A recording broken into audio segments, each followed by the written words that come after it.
Magnetic North.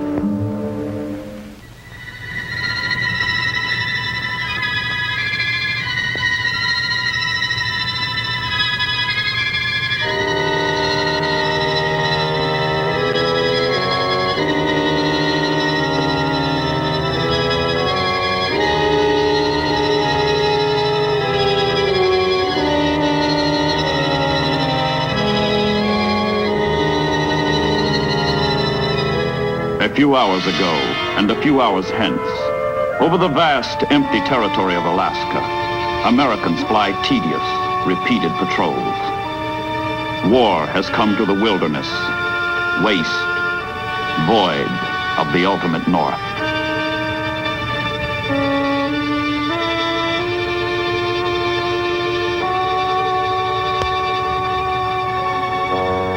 For the first time in history, the vacuum that is the top of the world is filled by major powers who meet there and clash. As the Earth shrinks in circumference, so do the routes that link allies together.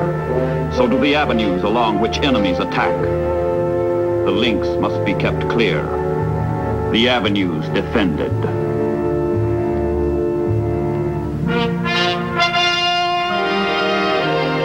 After Dunkirk, while Englishmen stand at bay, marshalling their strength, they strike to the north.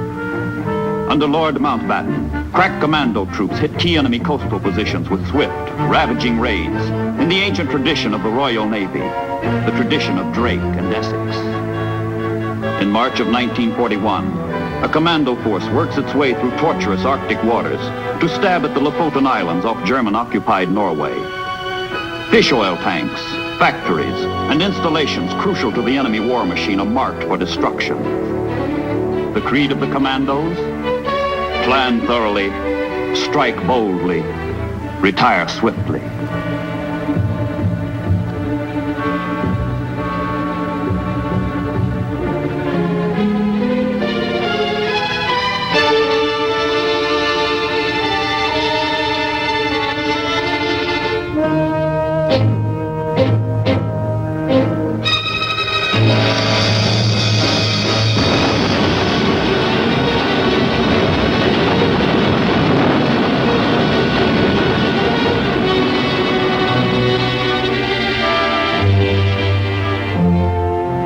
Back to England with the commandos goes a mixed bag. Local quislings and captured German officers.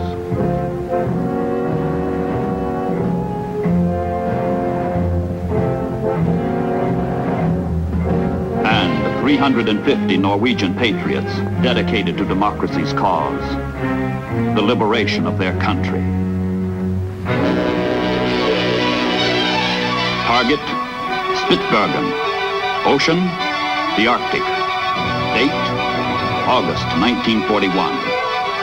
Spitsbergen's rich coal deposits and key weather stations are important to the Germans. They must be destroyed.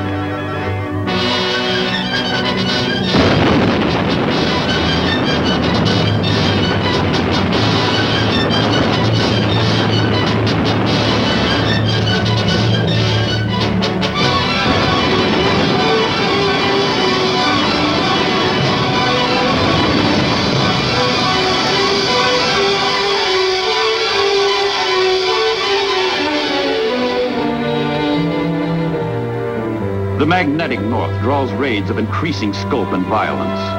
A powerful commando force strikes at Norway's Vogso Island in December 1941 to weaken the enemy hold and reduce his power over the sea lanes of the Arctic, which connect England and the United States with Soviet Russia, now an ally. But Vogso is heavily fortified, and stubborn German defenders fight back.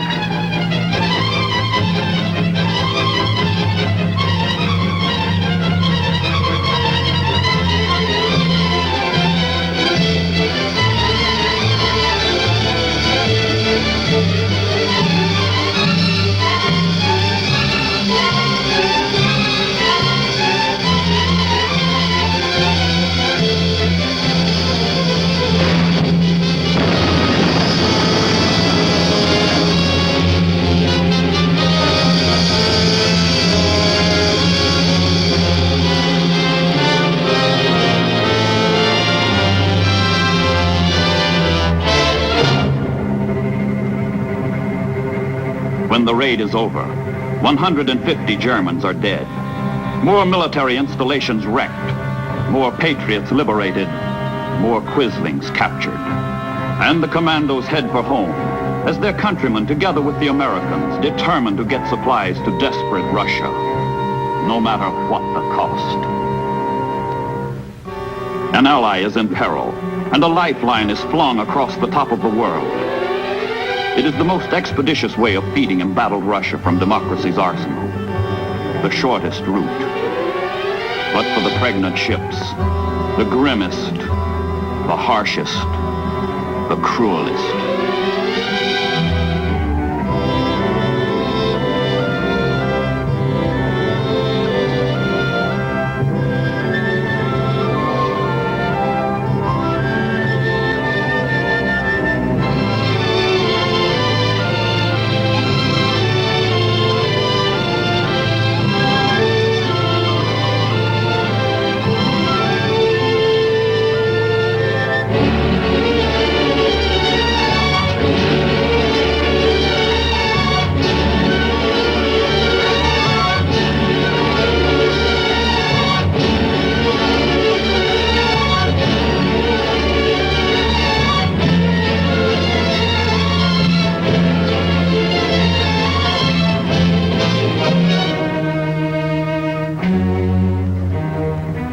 At German air bases in Norway and Finland, detailed reports on convoy movements come in from long-range reconnaissance planes. The Nazis have a magnificently effective plan to change the color of the Arctic from white to red.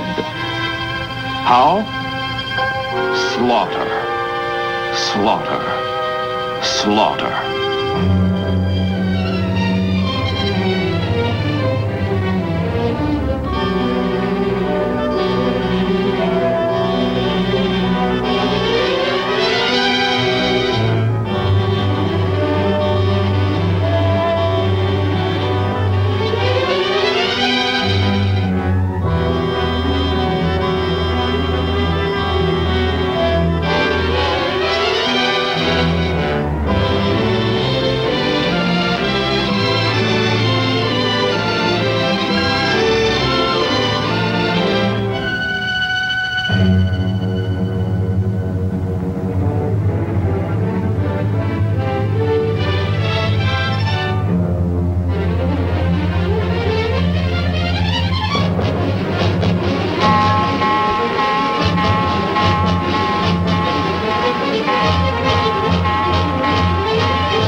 Smokescreen, a device to hide the convoy and confuse the attack.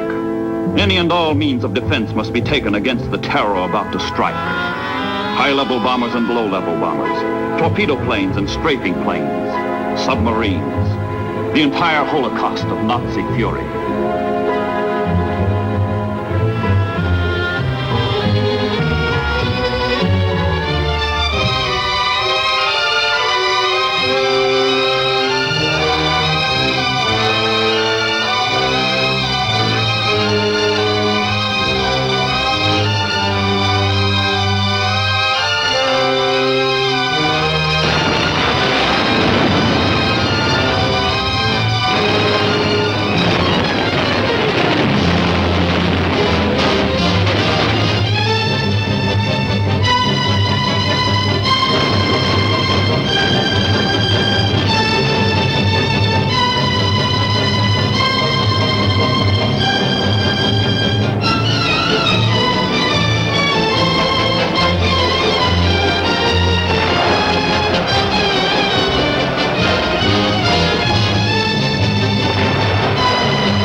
The attack goes on, relentless, unbroken.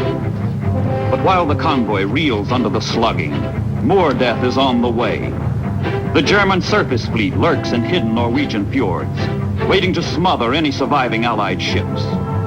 The mightiest warships in the German Navy, von Tirpitz, Scharnhorst, Scheer, Prinz Eugen, Lützow, are poised to thwart the Allied lifelines. Too wary to be brought to open battle, the ships sortie only for sudden strikes. But when they do, the Royal Air Force catches them and smashes the Germans as the Germans smash the convoys.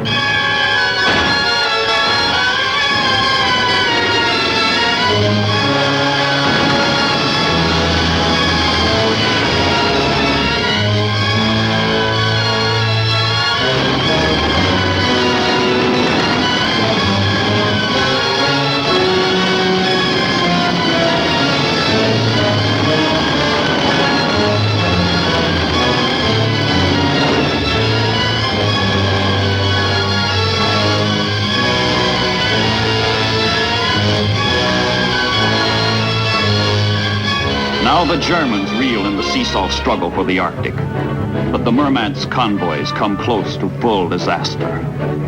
The German attacks continue around the clock, continue for days on end. If the Germans can choke off the flow of supplies to Russia, munitions, oil, food, machinery, guns, planes, tanks, trucks, the bleeding Red Army may collapse. The entire Allied cause may face defeat. The battle is in balance, and Goering's Luftwaffe spares nothing to tip the scales.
In some convoys, only one half of the ships survive. On no other sea route are losses so high, casualties so terrific. Even for those who survive the German onslaught, the end is not yet. Another ordeal, as fierce as enemy action, scourges the ships and men of the Murmansk run. The name of the ordeal, weather.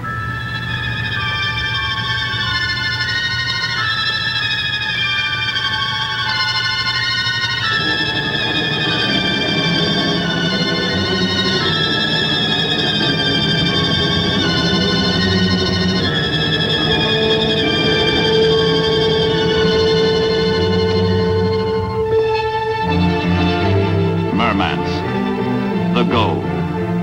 Journey's end.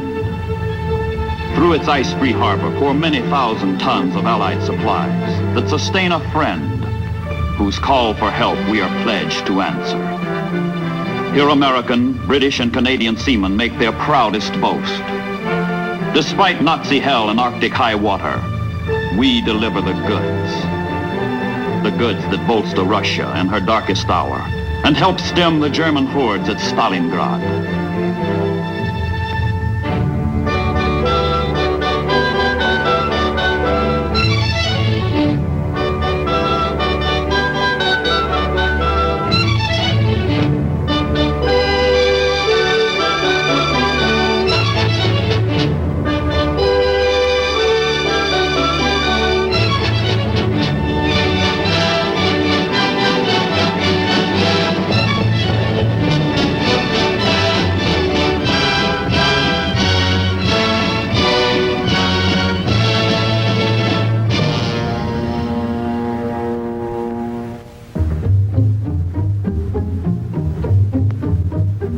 miserable Murmansk, the suspicious Russians restrict the movements even of their own allies.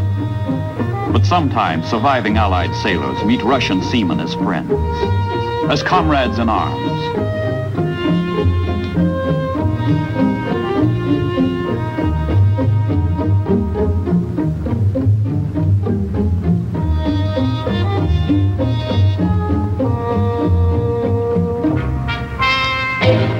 Directly across the North Pole, the United States faces the Soviet Union on the Bering Sea, where the Aleutians stretch 1,000 miles toward Asia. Here, too, contact is made with the Russians. The United States Navy transfers ships of war to the Red Navy. And with the ships goes the knowledge of how to use them.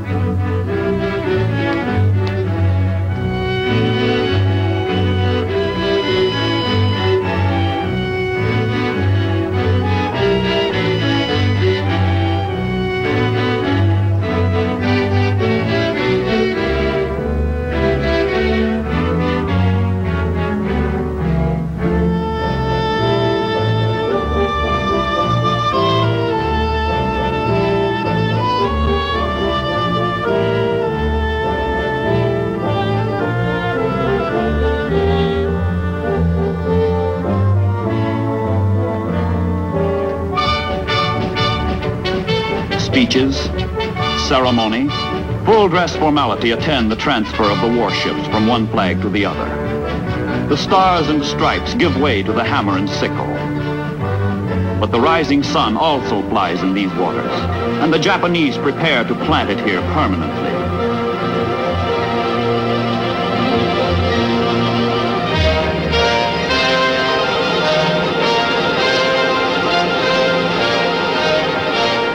The top of the world is a Japanese target, and she pinpoints Attu and Kiska for invasion as part of her overall strategy in the Pacific.